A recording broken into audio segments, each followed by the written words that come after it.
ลมรำเพยพี่นี้รำพึงคิดถึงเจ้าที่ต้อง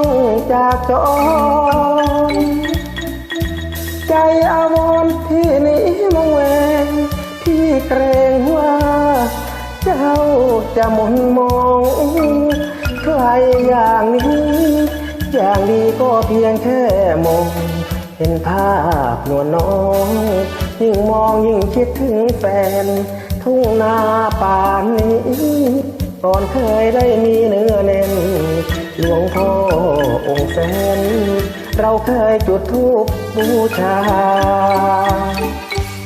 ไปเมืองกรุงทุ่งนี้เลยลืมน้องลืมสิ้นทิ้งถิ่นบ้านนาเป็นดาราเจ้านี้เลยลืมเจ้าลืมหมู่ที่อยู่ชายแดนลืมลำโขงที่เคยเที่ยวพายเรือเล่นน้องลืมเป่าแคนลำเพลินอีสานบ้านเฮาน้องรังเกียจหรือสกลนครบ้านเก่าที่ใครเขา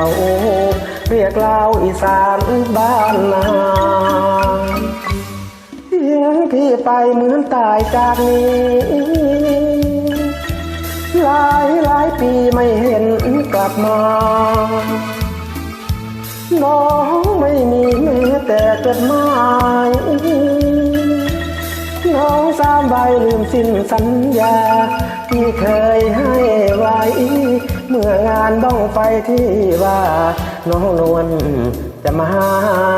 เข้าพรรษาบ้านเฮานี่จวนออกพรรษาก็ยังไม่เห็นหน้าเจ้าหลงคอยปล่อยเรา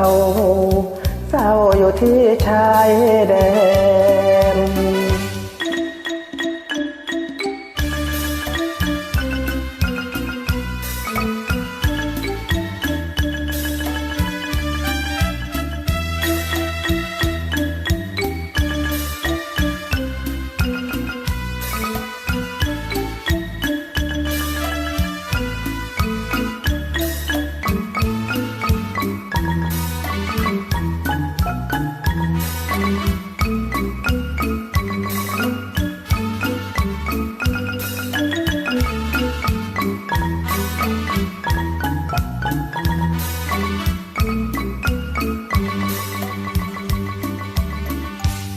ทิ้งพี่ไปเหมือนตายจากนี้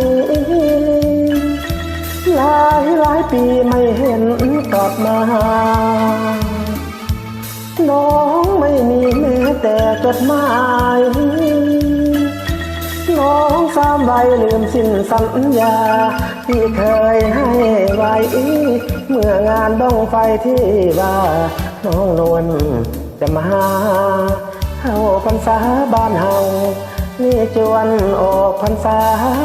ก็ยังไม่เห็นหน้าเจ้าหลงคอยปล่อยเราเศร้าอยู่ที่ชายแดน